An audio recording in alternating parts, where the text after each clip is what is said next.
Seahawks fans, wherever you may be, thanks for listening to the show. Join your hosts, Bill Alvstad and Keith Myers, as we talk Seahawks football.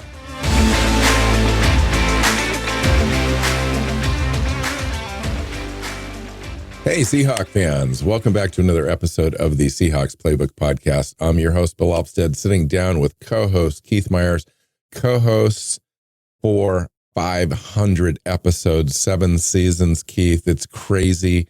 We're sitting down here today with our 500th episode. We're going to have some fun today, some question and answers just between us. They can be football related. They can be not football related. Most of mine are not. That's kind of what we kind of threw out there prior to this show. And it's been a pleasure to do this show with you. You always come in prepared. You can literally talk about anything at a beck and call and any subject matter. And it's just been a great experience. So welcome into the show. Let's have some fun. Wow, that was one hell of an introduction. I'll take that.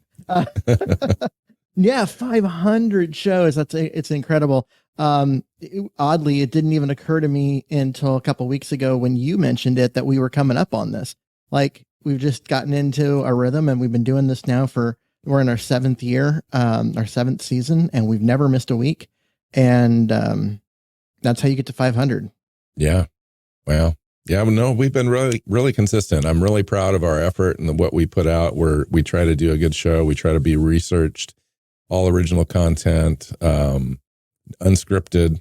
We don't do a lot of edits. I edit for sound quality, and that's about it. We let the tape roll, and you get what you get. So thanks, everyone, also for joining us during this journey, and newcomers and longtime listeners alike. We appreciate everybody and the comments that come in, typically on the Facebook, on the YouTube page. So if you do want to kind of interact with us, that seems to be the place. Yeah, it's just been a fun ride so far. No reason to stop at this point, Keith. I think we're just keep going until we can't. The one thing I thought about was when the thing just kind of stops eventually, is that we've both somehow given up on technology, and we're just old and we're decrepit, and we're just like, we don't need to do it anymore. We've done everything. But other than that, I think that maybe we'll have some emojis and some AI caricatures of ourselves, and they'll just kind of learn from us, a machine learning, and we can just get them to do the show every week. Yeah, I hope not, because the show's fun. Like, it's not a matter of like, oh, how do we get this done? And let's say let AI do it. No, this is like one of the better parts of my week. Getting in here, talking football with you. It's been a fantastic thing that you and I have shared now for more than 6 years, going on 7.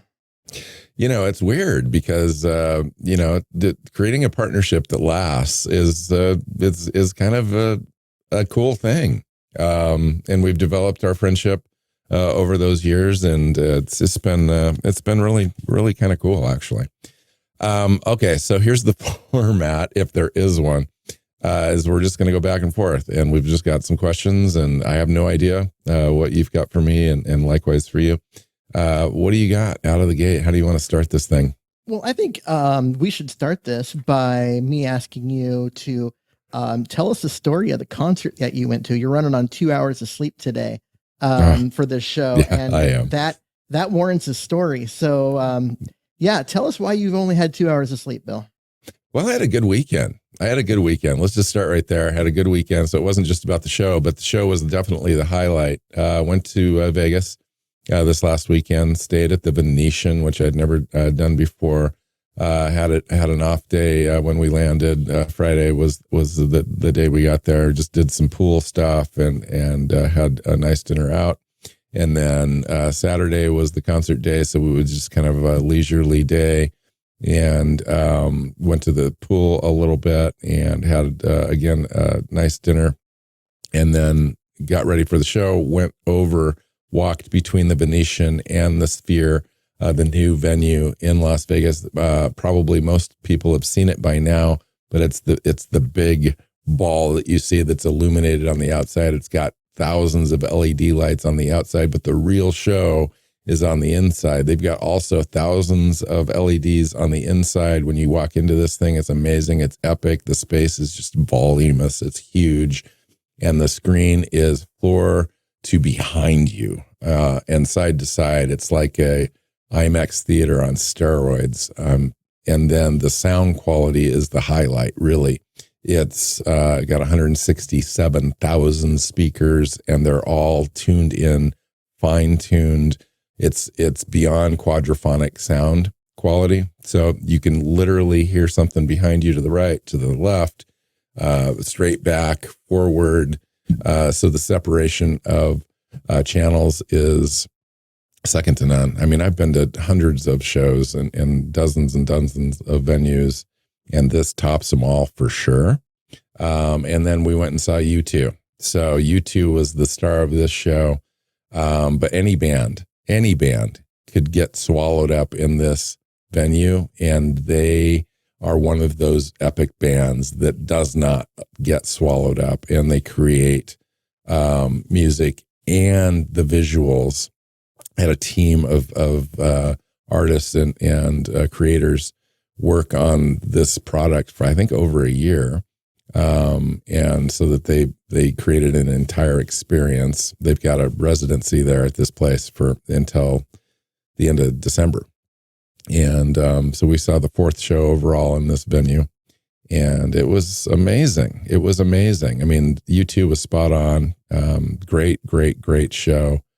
Lots of energy, lots of fun. And the visual aspect of this thing just kind of overwhelmed your senses, and it was just a ton of fun. I mean, just had a lot of fun. So that's my review. I'm sorry it was a little long-winded, but man, it's like I would highly recommend. I mean, anybody that could go. It takes a little bit of doing. You need to get to Vegas. You need to get a ticket to whatever's showing, but I would highly recommend it. I mean, it was just one of those automatic top 3 concert experiences in my life, and probably the first. I need more time to kind of process this thing, but yeah, it was just truly one of those changing moments. It's like concerts before the Sphere and concerts after. It won't be the same. It's just nuts. Wow, that's that is quite the endorsement of the place you're at. Yeah, so. I mean, it hasn't even been 24 hours since I did this, so it's real fresh, and it was just like, wow, quite something. All right, so that's your first little. I don't even know if that's a question. I guess it is a little question, but my first question to you is: you originally did not support the hiring of Pete Carroll as a Seattle Seahawks head coach. And maybe you were a little vocal about it at the time. I didn't know you at the time, but how has that evolved over the years? And can you now articulate what the coach and the person has come to mean to you? Oh, that's not a difficult one, because I've thought about that, because people always ask me like, "Oh, you were so against it," and I'm like, I really was.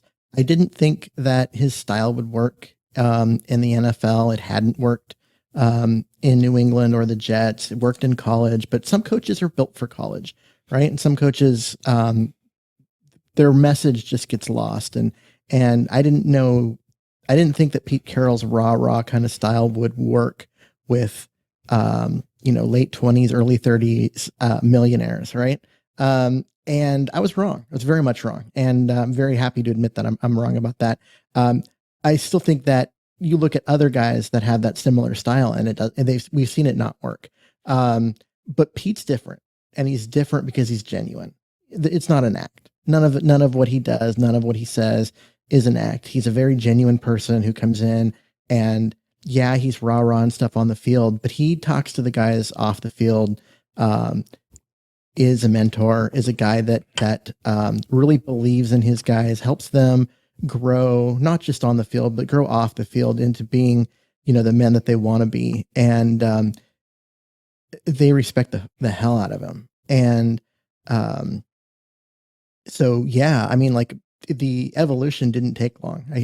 You could see it by really in that first season. You could see some of it taking hold in the team, but by the 2012 season, he had everybody in that locker room. There were no guys that were like disinterested or any of that. He had everybody. And it's kind of a cool thing. Now,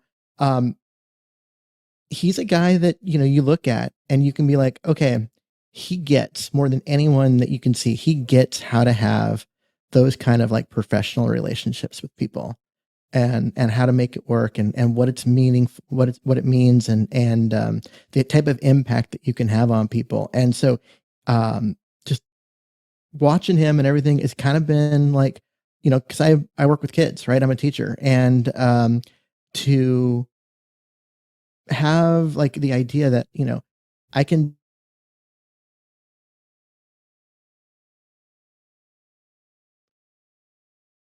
I've lost you a little bit on your audio, Keith. Nope, you're completely frozen. I don't know if this is translating out there because I can't see or hear Keith. Hopefully he'll get that reset here quickly. Just to continue a little bit about Pete Carroll until Keith comes back in.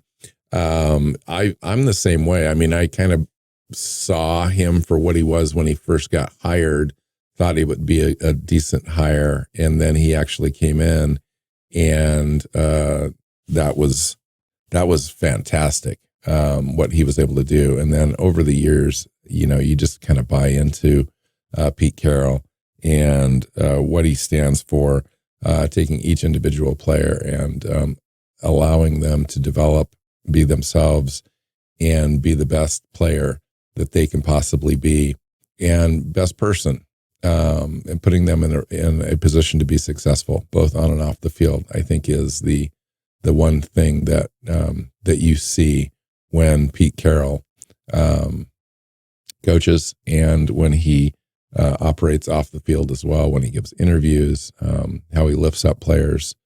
And it's just a true testament to his belief system and what he brings into the team.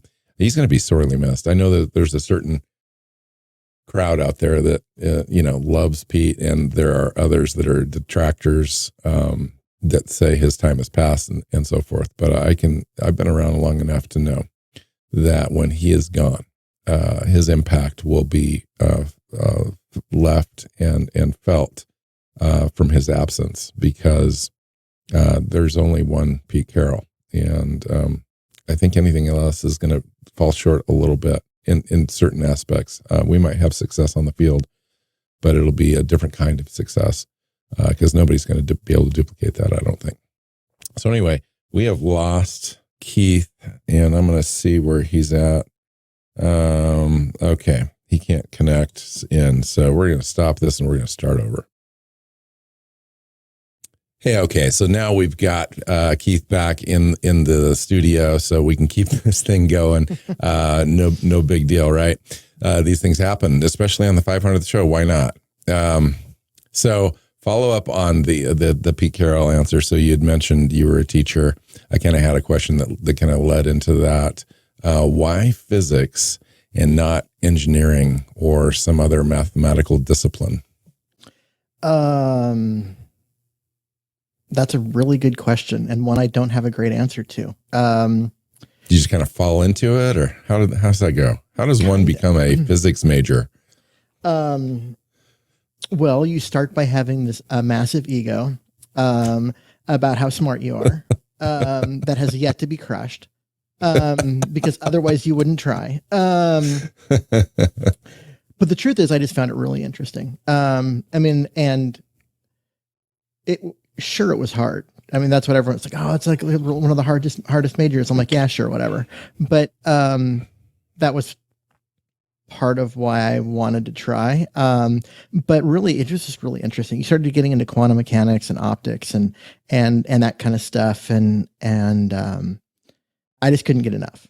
And so that just became kind of where I wanted to spend my time learning. And it didn't lead to a meaningful job, because I had taken it down a research road and realized that research it sounds really cool, but it's not.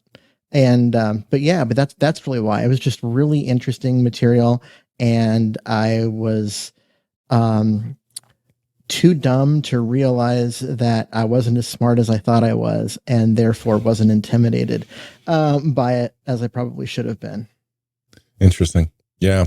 But it got you into, something really cool, teaching. I mean, I've always kind of thought that was a great profession. I'd thought about that early on in my life as well. And yeah, it's a good fit for you. I think you're good. You've got the patience for it, all that kind of stuff. All right. What's your next question?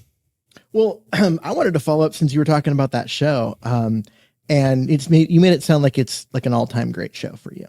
And other than that one, what would be your favorite concert you've been to ever? Yeah.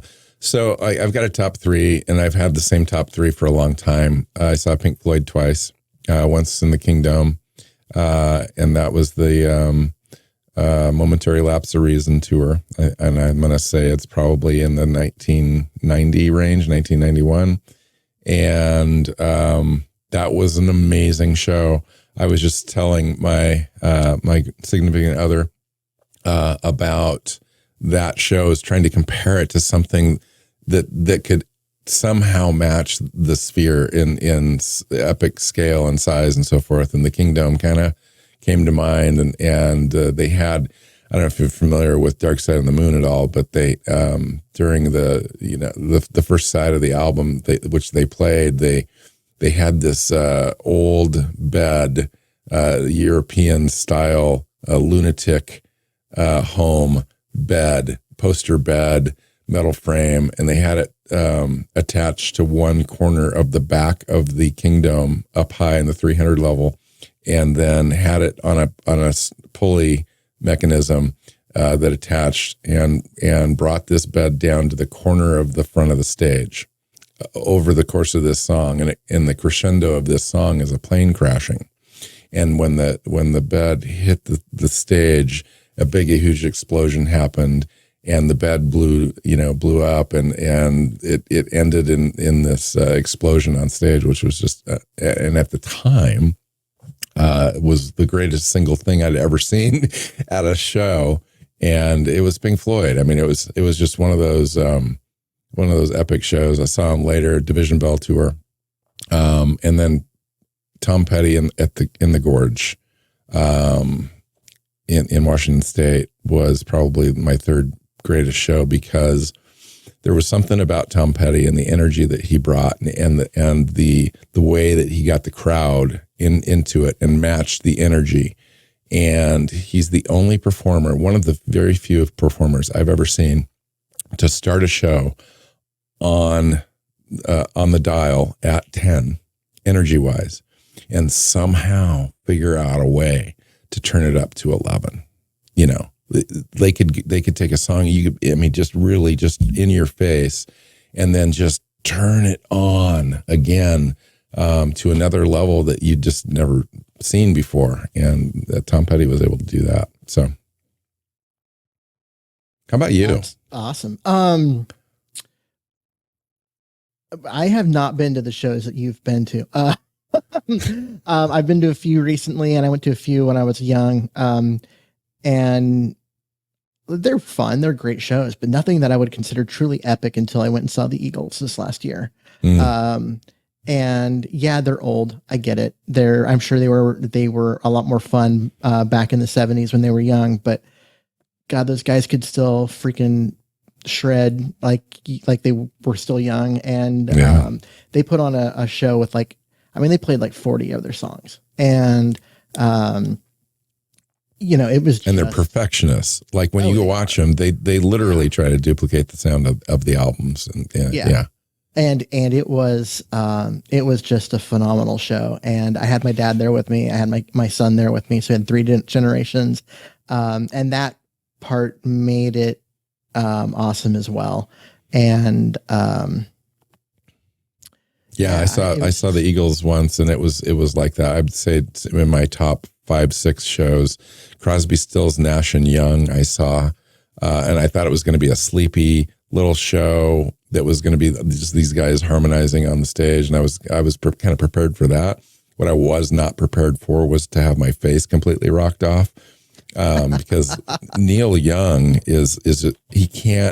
he's not like one of those harmonizing guys, right? He's kind of his own dude who just all he knows is rock and roll, and so the show just leaned into that part. And I was blown away. I was like, wow, this was an amazing show. So it did have the harmonies, but it also had this like energy that was it was kind of crazy.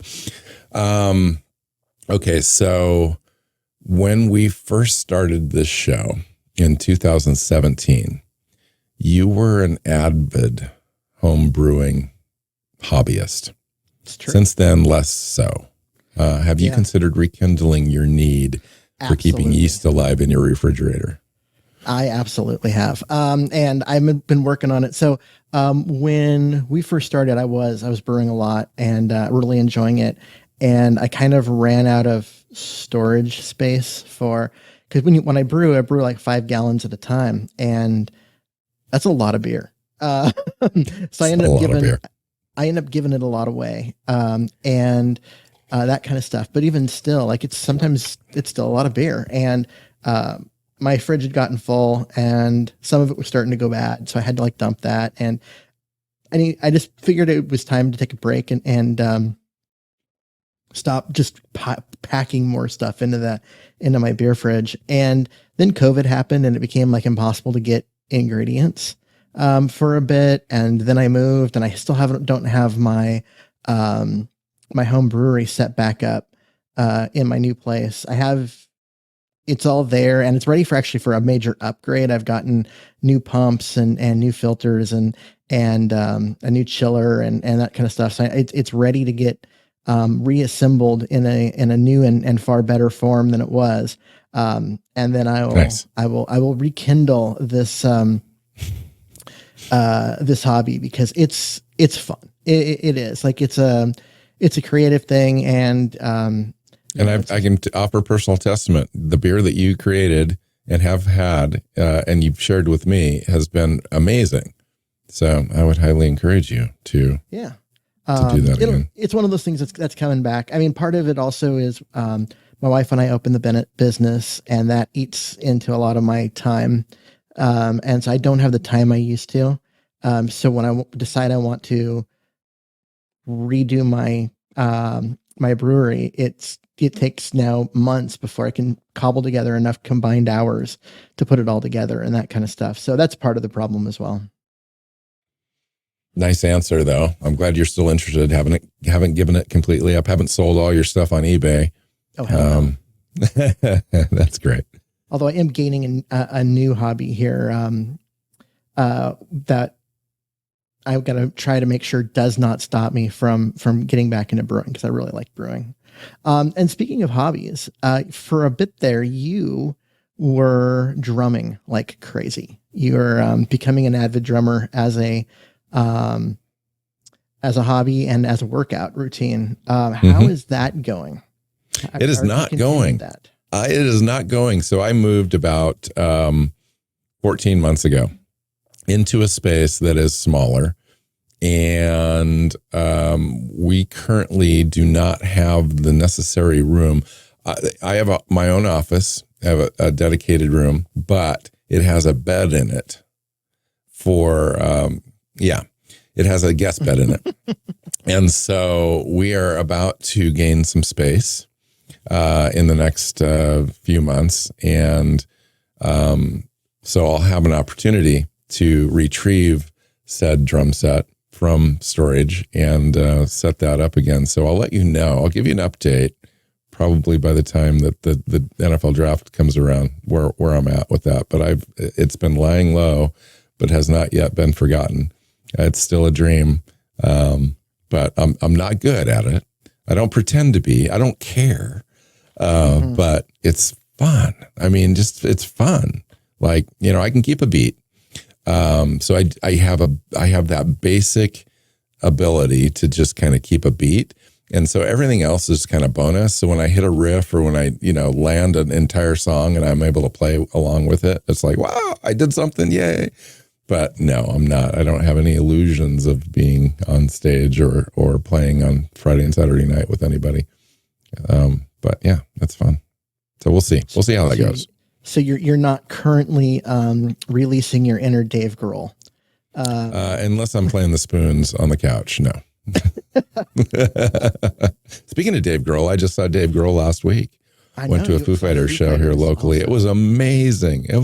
I just cannot believe that guy. Like the energy level at his age every night and the screaming and the vocalizations that he does and the energy. I mean, he truly leads that band. He's got more energy than any of them at all. And I just don't understand how he does it. It's remarkable. Well, okay, he's one of the greatest drummers of all time, at least in my opinion. He is. And he literally has given that away, and now he's one of the greatest guitar players.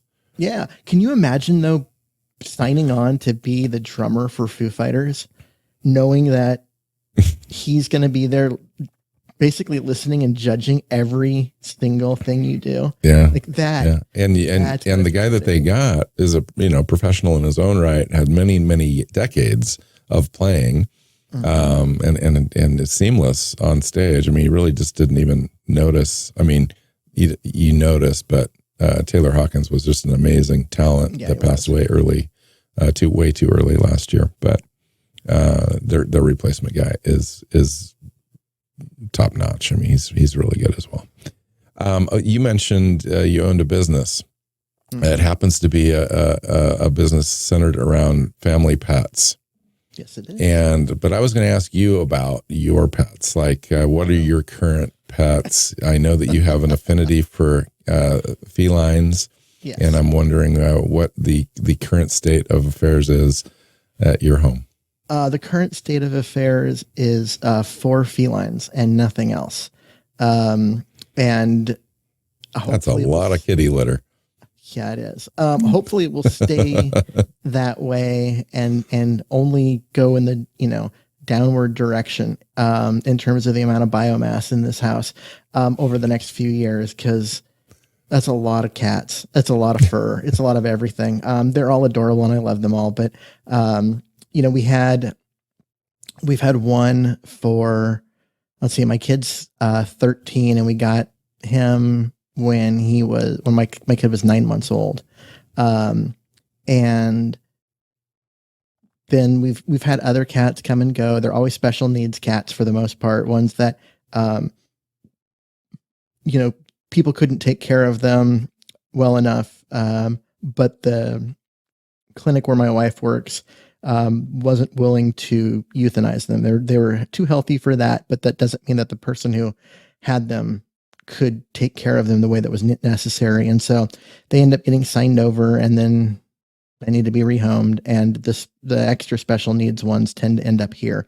So we had one with a major spinal injury that we didn't know of at the time. We thought it was like a brain thing, but then we shaved him because he was long hair and had a big gnarly scar on his back right over his spine. And we figured out it was like, more like a spinal injury. And then, we've had had my cranky old lady who, we only had for about a little under 2 years and she passed away. And now we've got another one he's not the smartest cat, but we call him Doc, which is kind of funny. We claim that he has his doctorate is in feline art history, because that's not the only thing he's smart enough to get a doctorate in. And then we did get the 2 kittens back in the middle of COVID. That was more of a COVID thing when we were going to be home and trying to do something for the kids during that time and that. So, but yeah, it's all the special needs cats and then the 2 kittens, which aren't kittens anymore, because like I said, we got those back in October of 2020. So we've had them now for 3 years. So they're still the kittens, but they're not really kittens. Yeah. Well, we call ours the puppies, but they're not really puppies. Mm-hmm. They just seem like they are. So what do you have for current pets? Because I know that you had a Bernedoodle thing going for a while, but not anymore.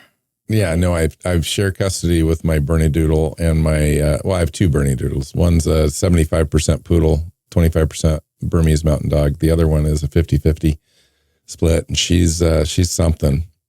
She's got the hips of a big girl, and she knows how to use them. She's a feisty little thing, and she kind of bumps people out of the way and bumps her brother out of the way to get attention and love, and she's funny. And the other one is just as skinny and tall as can be, manages his weight like a French poodle. So it's kind of funny.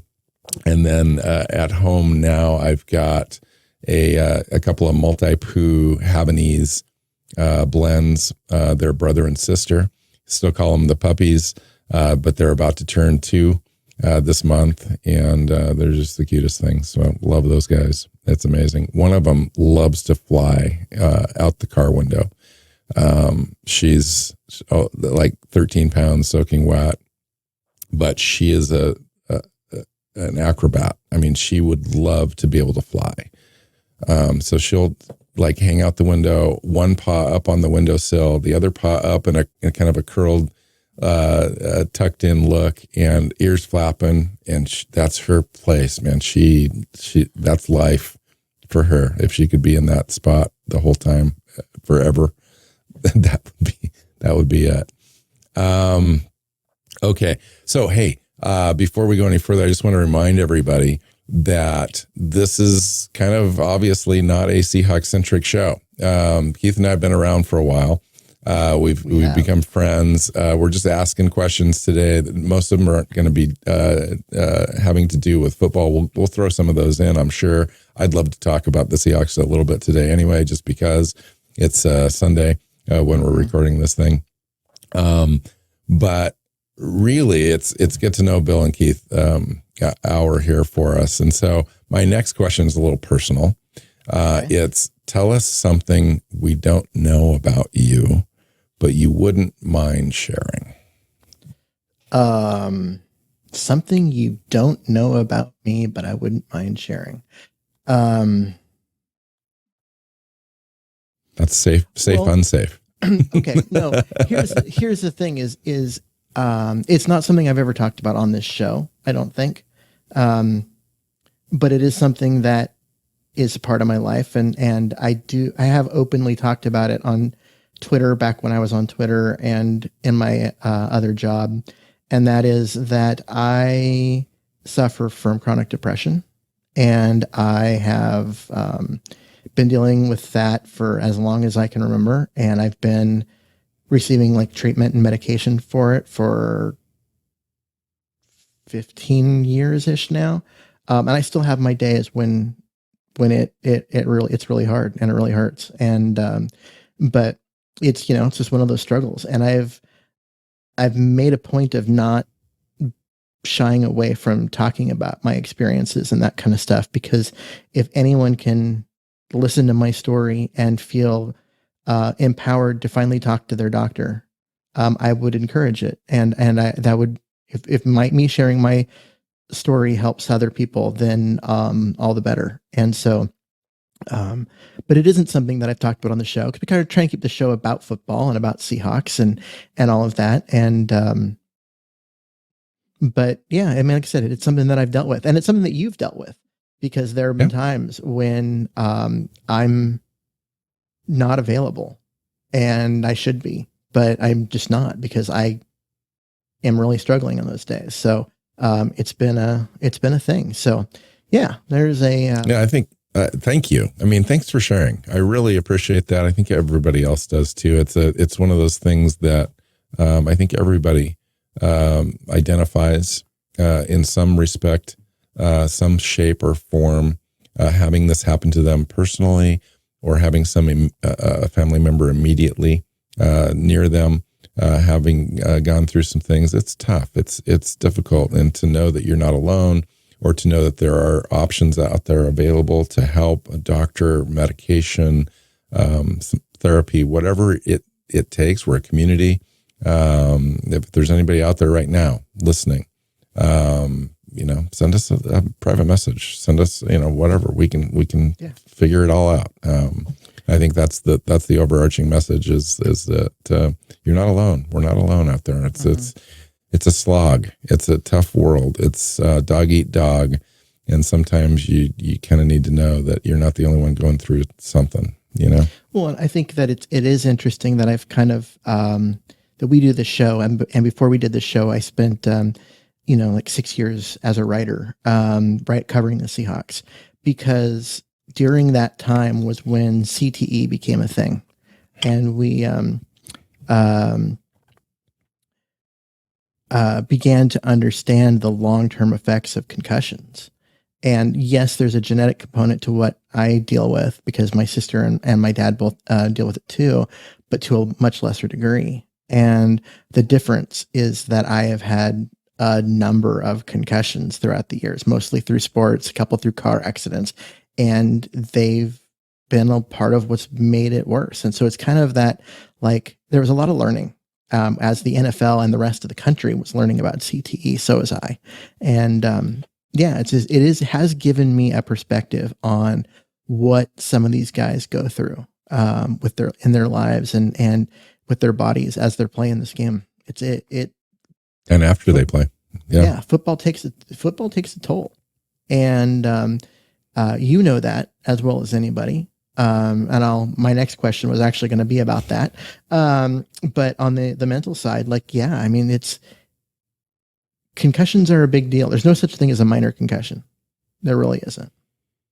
So, yeah, I was lucky as far as my concussion type stuff. I don't believe that I never was diagnosed with one, for sure. I may have had something bell knocked, type of a thing, but never anything that kept me out of a game or set me back or made me throw up or had vision issues or light issues or sensitivity. So hopefully, I don't know that I have long-term effects from that, but I certainly could have played, football for a while. But yeah, it's dangerous. It is dangerous. My son had a couple of concussions within a year that literally put him out of playing. He was kind of an athletically inclined guy. Bigger guy. He was close to being 6 foot by the time he was 12. But he went out to play and just got hit a couple different times. One was at school during PE, during dodgeball, just got a knee to the head.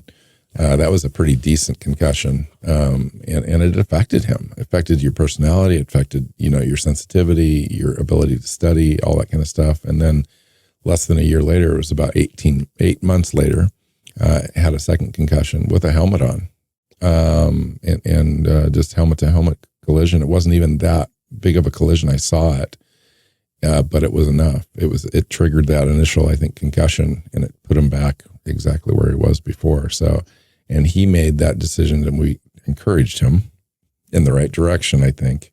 But he ultimately made that decision to give that up. Which it's a hard decision, but it's hard. I mean, especially like you love the football, you love the game. You clearly do. We've had 500 episodes of this podcast about it, sure. And all of that. And so for him to decide that he's not going to play anymore, right? That's a hard thing for a kid to do. I agree with you. I think it was probably the right thing. I agree. Yeah. Given where he's at, I've seen students of mine that have not made that choice and wish they had years later. So there's that part of it. But then there's the non-mental side, the non-concussion side, which back in the we'll say late 80s, early 90s, you were a high school athlete and a good one, and a football player, and your football career kind of came to an abrupt end. So will you tell us that story? Yeah, no, I got hit in the spine and just kind of made a decision, had a decision made that was going to be it because it's at some point it's just not worth it. I was lucky enough to be able to play. I played basketball and baseball as well. Three sport guy, and so I just kind of shifted my attention over to baseball, which was great. Ended up working out great, but the football stuff, in addition to getting hit in the spine, which I paid for a long time, which ended ultimately in surgery about 2 years ago. 2 years ago from today, which actually completely helped, like 100%. I'm 100% now better, no pain, full mobility, all that kind of stuff. But also fingers. I mean, I've broken and dislocated my fingers more times than I can count. Had surgery to repair a finger because it dislocated so bad over and over and over again. It bent completely around in a backward circle. Ouch. So that's kind of sucky. And then it aches now today, to this very day. My ankles, I have ankle surgery, ligament repair surgery on my ankles. I blew that out so many times. And back then, you were, it was just a different era. I mean, you just took that pain and you were kind of told by coaching, staffs. I'm not going to name any names or anything, but you were told that if, you weren't a man, if you didn't just put some tape on it and go back in. And that's exactly what I did, over and over again. I'd blow my ankle out to the point where I had this softball sized ball on the side of my ankle. And I would have the staff, the medical staff, tape my ankle, take my shoe off, tape my ankle, compress the heck out of it, try to put my shoe back on and go out there and continue to play. And I just did that over and over. So anyway, by the time that I was a freshman in college, my ankle there was no stability left in it at all. It just literally step on a pebble and it would turn over completely. So I had surgery on that. It's just, it's one of those things. I think I'm not alone. I mean, that story is multiplied thousands, hundreds of thousands of times across the country. It's a brutal sport. It really is.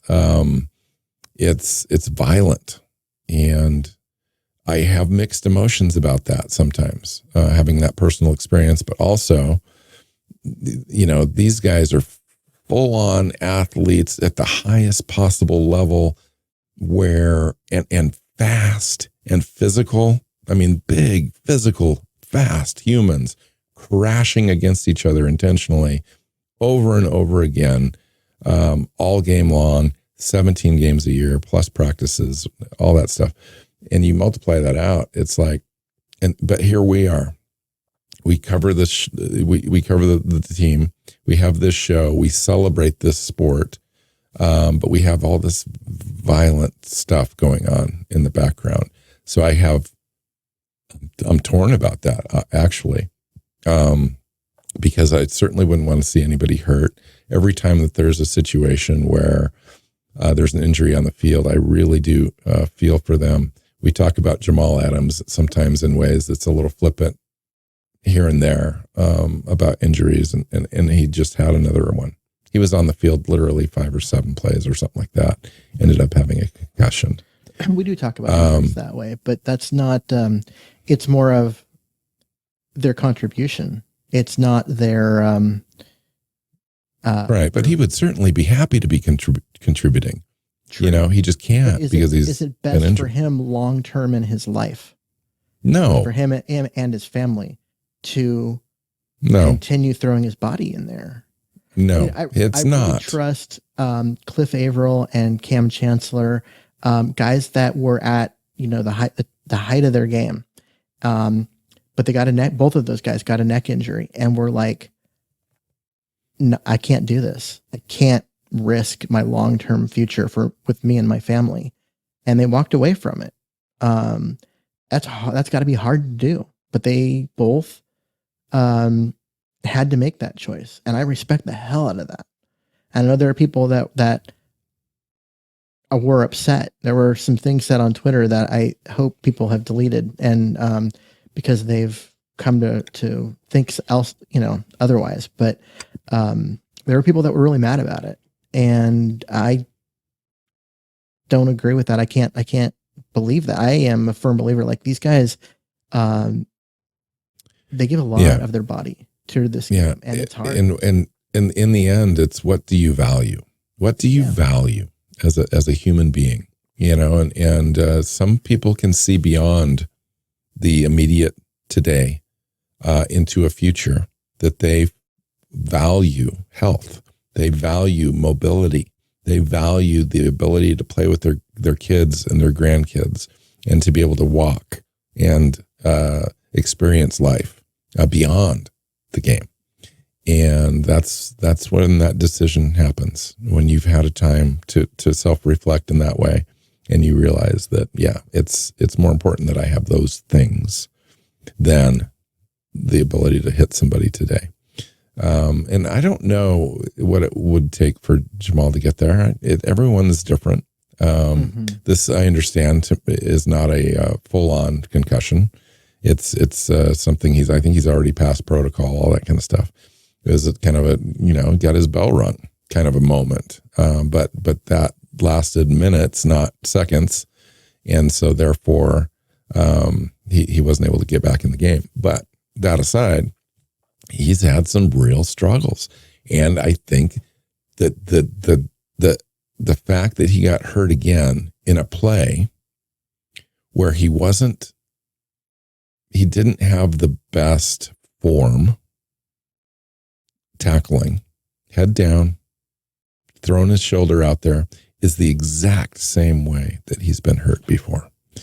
And it shows me that he's not going to change. He just is who he is. He's a guy that wants to throw himself around. He can't help it. It's built into him. It's who he is. So when he gets on the field and he's a player, he turns into an NFL player. He's just that guy. And that's the way he's going to be. He's not a wrap-up tackler. He never has been. And so I don't know what the future holds for him as far as physical, able to hold up. I just don't believe, for me, watching him play, that he's got the body type that's going to be able to handle the way that he likes to play. And so I think the writing's on the wall, but his writing might be different than mine, Yeah. So if you had to guess today, when do you think Pete Carroll retires? Oh, man. I would be willing to bet that we have at least 3 years left with him. I know people have been talking about him retiring now for pretty much since about 2015. But I don't think he's done. You go out and you watch him. That's amazing. It's amazing. You watch him run around on the field and throw passes because they're running drills and they needed a quarterback. So he stepped in, and watching him run with his kickoff coverage team, the full 75 yards down to the end zone. And you watch him on the sidelines, like this last game against back in New York against the Giants. He was so into it. And, a play would happen. He would just be animated and just, it's unreal. It's unreal. Yeah. I think when guys retire, it's either because something outside of football pulls them away, or they just they get burnout. They just lose that passion. And I don't see anything from Pete Carroll that tells me that he's approaching any kind of that burnout part. So unless, something happens with his family and he needs to take some time away from the game, I don't see him retiring soon. I think we have at least 3 years left. There are those that love Pete, and I had mentioned this in a follow-up to your first answer. There are those that love Pete. There are detractors out there that wish Pete would go away. Time has passed him by. Game has passed him by. And, he's going to be one of those guys that is deeply missed when he is gone. And I'll just say it right now. He just is.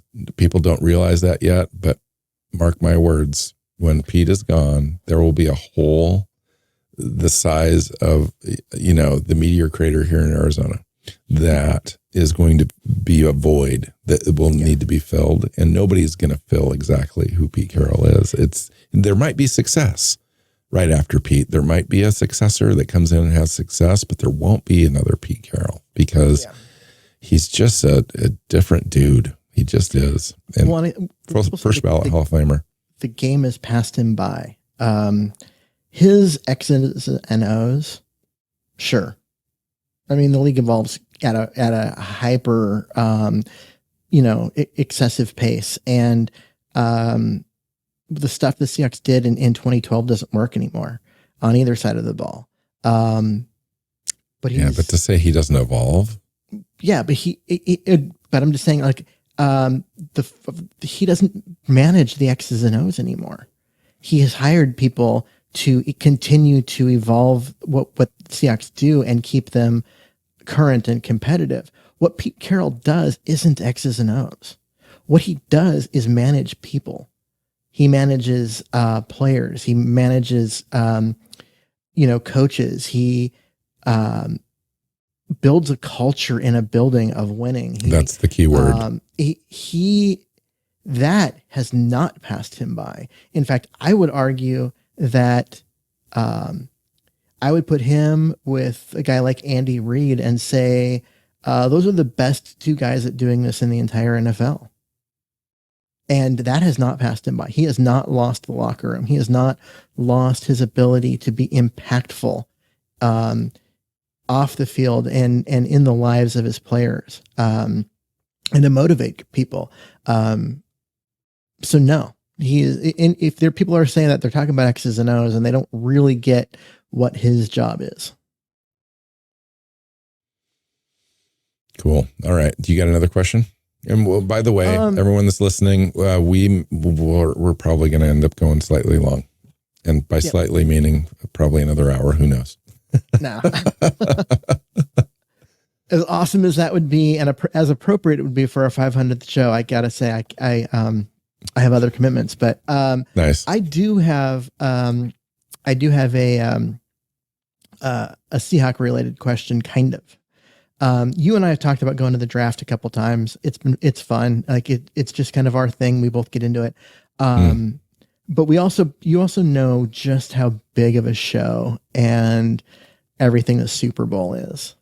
Would you rather attend the draft or go to a non-Seahawk Super Bowl?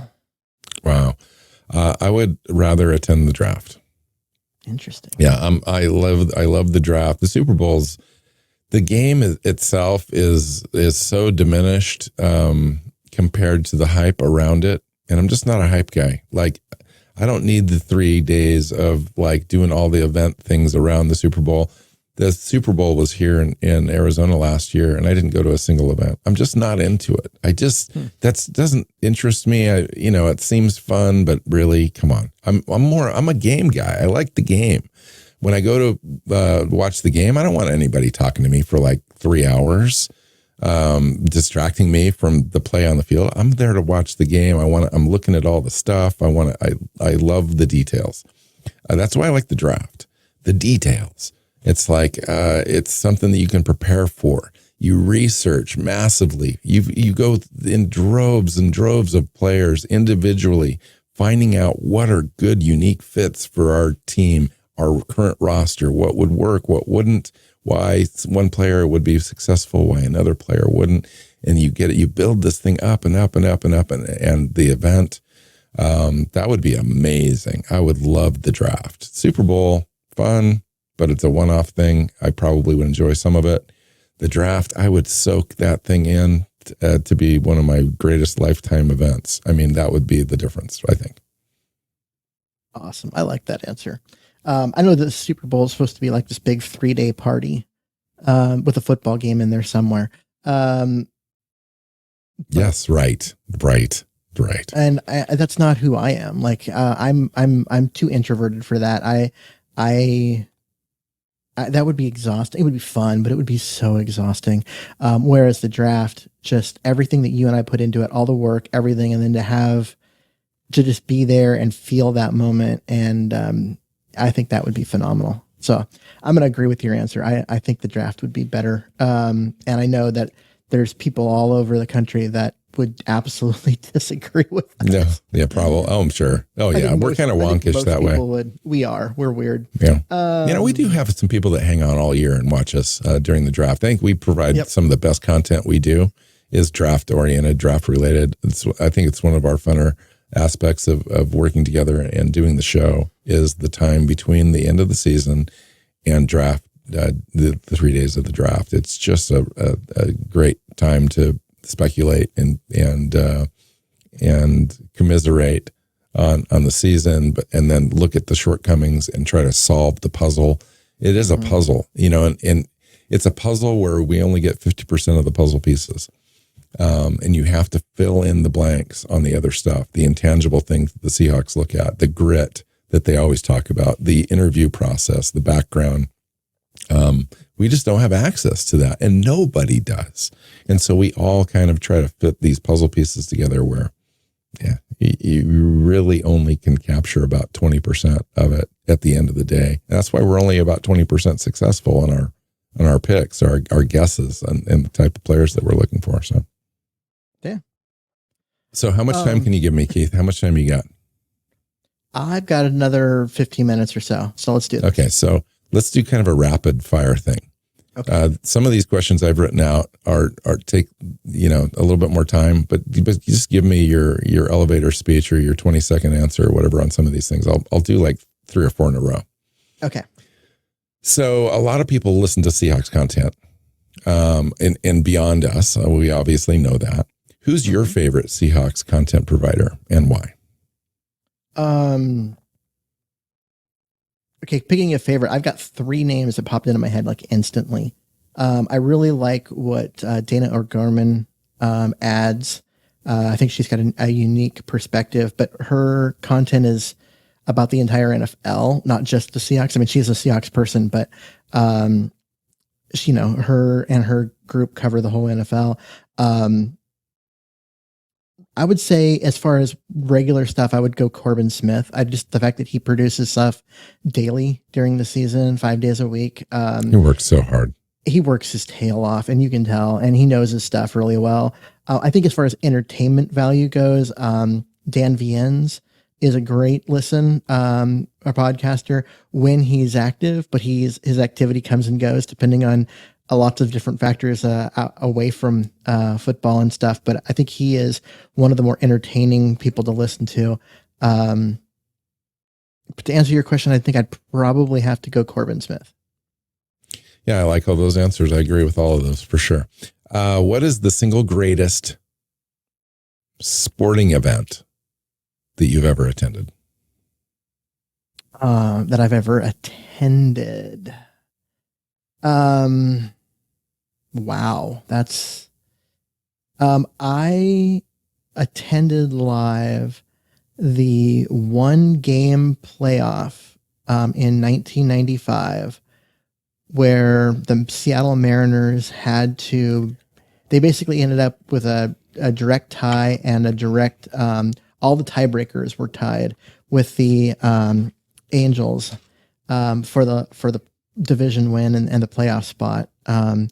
And so they had a 1-game playoff, and that was the game where Randy Johnson, who's the ace pitcher, came on and threw like the final 3 innings of the game, like as a reliever. I remember that game. Yeah. They had to use him, and I was there. My uncle had gotten me seats, and is it a great sporting event nationally? No, but is it a great sporting event in terms of Seattle sports history? Yeah, I mean that's a huge moment, because that was the first time the Mariners had ever made the playoffs, and they did it on the shoulder of Randy Johnson, and I was there for that 1-game playoff, and that's crazy. I had a string of games. I've got a few, but I had a string of games, Mariner games. Speaking of Mariners, in 2001, I lived in Portland. I'd like to go to Mariners games. And I was single at the time. And so I would drive up, buy a game day ticket at the window for half price, a single. And so you could get great seats for half price if you were buying a single. So I'd get box seats down low and go to games. And I ended up doing that 16 times in 2001. And every game was a win. I didn't go to a single loss during that whole stretch. Well, and that was the game. That was the year they won 116 or something like that, right? Yep. So that was a fantastic season. That was just fantastic in every possible way, except for the end. We won't talk about that. But that little run right there was like epic for me. That was like amazing. So that was fun. Okay, here's a completely off question. What's your favorite shoe brand, and how many pairs of those shoes do you own? Or are you into such things? I am not a sneakerhead. My favorite shoe brand growing up, because I was a soccer player, was Adidas, and I went through so many of those shoes. Just Sambas or, whatever, at the time. Currently, because of my job and I'm on my feet all day and I don't want to have back problems. So I wear, shoes that are either by Keen or Columbia, which are basically like they're like hiking boots, but not quite. They're not. Yeah, I bought a pair of Keens to walk New York in. Yeah. Yep. And so great. That's what I wear, and I've actually got 4 pair that I rotate through, off and on depending on weather and whatnot, but. I refuse to be that teacher whose feet smell. So I rotate my shoes regularly. Okay. Another question really quick. What current technology that you're familiar with are you most interested in or impressed with? Wow. There's so much to unpack there. I am most interested in right now the developments in AI that are going on. I personally don't think what we've got at this moment should be considered AI. It should be considered VI, virtual intelligence, because it's not aware. It's just it's repackaging parts of other things as unique, and so it's not truly quite AI yet. I think once it becomes more aware of its own existence, then we can use that. I mean, okay, let's stop there. Let's stop right there. What you just said, that is literally the criteria for consciousness, is it not? Yes.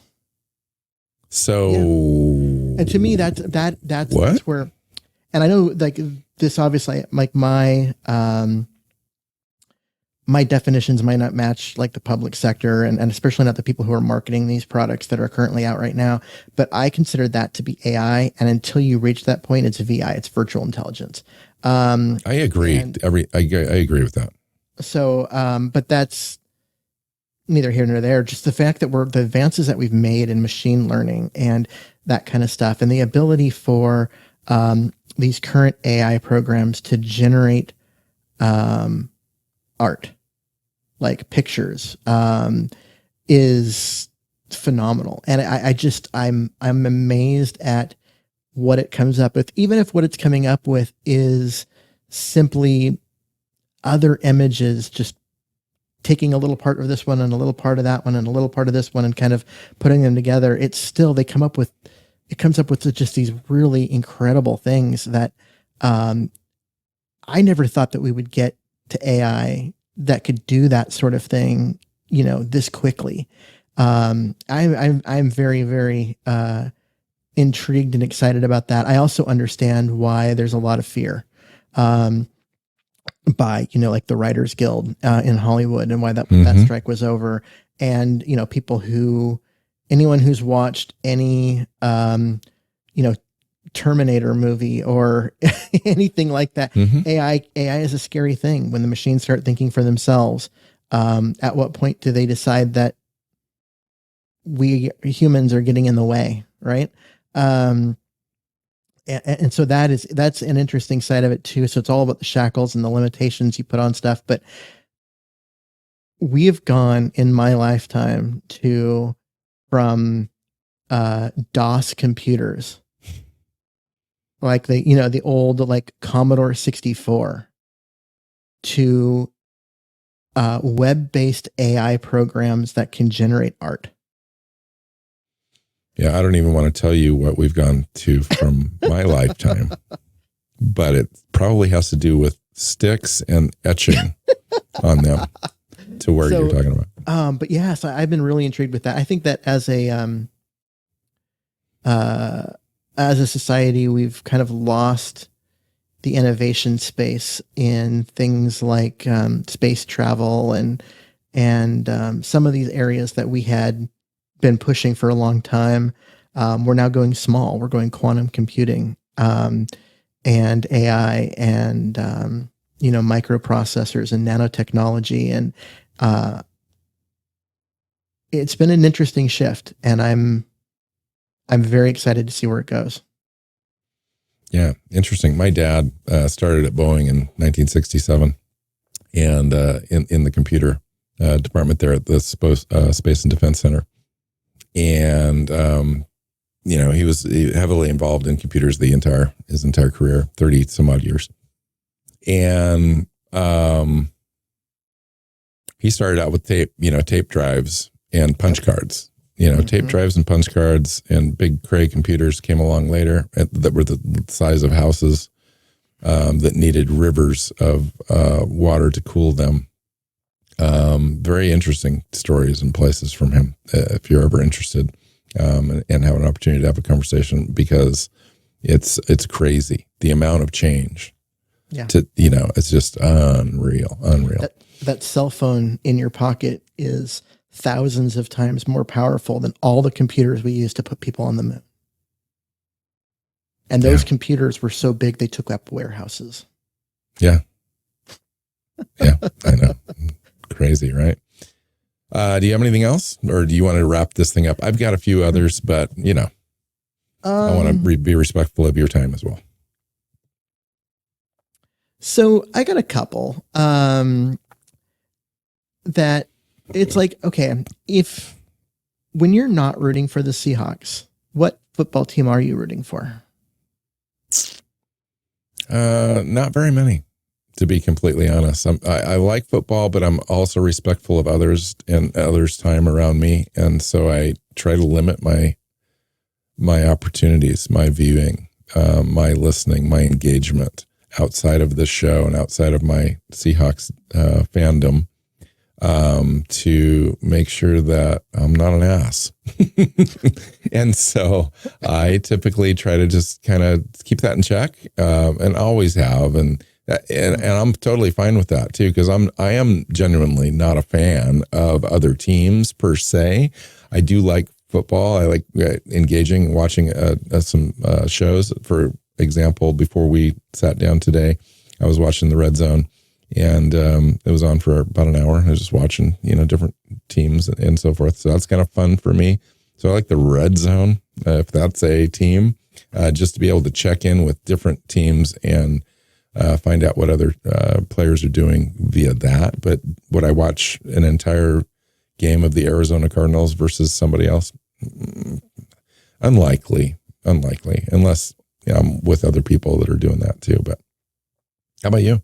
I know we've talked about Cleveland before. We've talked about a few other teams. I find that that there's always a team that will intrigue me for a year or two, and so I'll watch, Detroit right now. Detroit right now is actually the best example. I'm very intrigued by Detroit. I want to see them be successful, as long as they aren't playing Seattle or their outcomes aren't adversely affecting Seattle's playoff position or something like that. But otherwise, I'm going to root for the Lions. I love what they're doing. I like Dan Campbell. I think that that's such a good story with that team being so bad for so long. Their last playoff win was in '91 with Barry Sanders. Yeah. Yeah, they sold out their first sellout in dozens of years. Was this season. I guess I'm kind of like you. I'm more intrigued by the team building aspect of teams. And successful general managers and how they construct rosters. So I kind of operate in more of that sense. So I for example, there was a time in a stretch where San Francisco was intriguing. I know they're a rival. We hate them, etc. But you go under the hood though, and you look at how they construct the roster over time, and I respect that. And then like Cleveland was very good at that. Even though the product on the field, they couldn't quite put it all together. They had a stretch there of 4 or 5 years where their draft picks were high and they just had tons of talent coming in. They just didn't get it done. Miami's in the same boat lately. And then you go look at like Philadelphia, the way that they put that roster together. Buffalo 3 years ago. Buffalo, so I kind of look at those sorts of things. That's kind of what I seem to focus on. Another team that's really interesting right now is Jacksonville, and how quickly they've gone from being the league's absolute doormat to, like, last year they won the division and were a playoff team. This year they're not hiding from anybody. They're in the thick of it, and they're still a young team and all of that. So they're an interesting team to me. But yeah, there's always, like I said, there's always a team that I find intriguing, but I would never consider myself a fan. You know what I mean? I don't agree. That much. Agreed. Yeah, I don't either. How much fandom do you still have for the Portland Trailblazers? That's a great question. Honestly, I was just thinking about that this last couple of weeks with the Damian Lillard trade and all the new players that they brought on. I've kind of followed all that. The Ayton trade from Phoenix into Portland, and the Williams trade from Boston as kind of a backup center power forward project, and their draft picks, Shaden Sharp and Ant is there, and Scoot Henderson, and yeah, you can tell I'm still kind of a little bit connected. But have I went out and bought NBA Pass to watch all the games? Not yet, and I don't have any coverage here locally. So if I wanted to watch them, that's what I'd have to do. But yeah, that team kind of intrigues me this year. Actually, the rebuild. I love rebuilds. I like it. They seem to be ahead of the game because they've already had a chance to kind of rebuild the last couple of years with high draft picks. And so they kind of got a jump on that. And that Lillard thing really kind of, for me, I thought Cronin, their GM, knocked it out of the park to get what he could. They went away originally from that Miami trade, and that everyone wanted them to do in Miami in particular. And he just kind of stayed firm with what they would accept as far as return. He didn't find what they were looking for there. So he talked to Lillard and the agent. They had permission to go out to 3 or 4 different teams and did so. And I liked it. And I'm going to be rooting for them for sure. It's a kind of a fun team. Everyone kind of dismissed them. Jody Allen, while she's been good for the Seahawks, been horrible for the Trailblazer franchises. But I don't agree with that necessarily. I think it's a process, and they just didn't successfully surround Damian with a team that could get to that final pinnacle peak. But I would say I like what they're doing now. Tried. Yeah, they never really completely tried. That is true. And if they did, it's just almost impossible to get free agents into Portland. It just is. I mean, they started their rebuild 2 years ago, whether they admitted it or not. That's true. Absolutely. So I'm here in the area. I'm actually not a Trailblazer fan, although I will say that rooting for Dame is one of the easiest things that you can do, because he's such a good guy and all of that. Like, just being in the area and being around Lillard. Like, I grew up a Sonics fan. I hated the Blazers. But Dame is one of those guys that you can root for. And now he's and after the Sonics left, I think a lot of folks, I don't know if any listeners, but a lot of folks just kind of needed a team and wanted to support, at least the Northwest team. But Yeah, it's that's a tough deal. That's a tough deal. So let's leave this thing on a positive note. Talk to me about one more question. Talk to me about your impressions so far with the Seahawks, sitting at 3-1 so far. My impressions are that this is a work in progress. I don't get the feeling that we've seen this team's best football. I think they're scratching at the surface of what they can be on both sides of the ball. I do wonder if they have the coordinator in place to get everything out of their defense.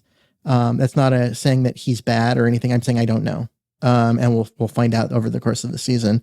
And I think they need to get healthier on offense, but I think they're 3-1 and they're just scratching the surface on how good they can be. Yeah, no, they're a fun team. I think they're a fun team because they're young. They're young. They're a young team. They're hungry. I love the way that they've kind of come together early in the season. It seems like a legit team. And anytime you have that, I think it gives them a chance to win. They're in a very tough division with San Francisco. And I agree with you that they're scratching the surface. They've got some room to grow. The offense they haven't had a complete game yet where the offense is complete 100% cylinders. The defense is operating like it can, and it all kind of shows up. But they can, if this thing kind of turns in the right direction, and they're 3-1, like you said, but if they go out and win the next 5 or 6 games on the schedule, which I think we talked about that they'd be favored in, although Cincinnati looks really good today, they could do some damage in the playoffs this year and really kind of be a force. We'll see. I have my hopes up early. All right. Cool. I'm leaving some questions on the table. I guess that's probably what we should be doing anyway. So it's a good show. It's been a good run, dude. 500 episodes. 500 episodes. That's absolutely crazy. I'd say other than, Corbin Smith and the Locked On Seahawks podcast, who's out there, 4 or 5 times a week. And I loved all their content. But we're able, based on the way that we do these shows and so forth, I think we're able to go, into a deeper dive on some different things. And it's been a really good run. I don't see it ending anytime soon at all. We haven't even talked about it. We're just kind of continuing to go. So hopefully if you've been joining us, you will continue to do so. If you really enjoy the show, go out and share it on social media. It would be great, helpful. Have other fans that enjoy great discussion and football talk to come in and join us. That would be great. I think that's it. Had a good time. Thank you. Yeah. So find Keith on Twitter at Myers NFL. You can find me at NW Seahawk. The show is at Hawks Playbook. SeahawksPlaybook.com is the website. Find us on your favorite podcast platform and YouTube. When you hit the subscribe button, you'll get that show into your feed 2-3 times a week, which is our current schedule. And we're operating all year. Like we talked about earlier, we love the draft, so stick with us all year. And it's a good time. So until next time, go Hawks. Go Hawks. Seahawks Playbook podcast listeners, thanks for joining us for another edition of the show. You can find us on Twitter. Bill is at NW Seahawk, Keith is at Myers NFL, and the show is at Hawks Playbook. You can listen and subscribe to the show at SeahawksPlaybook.com.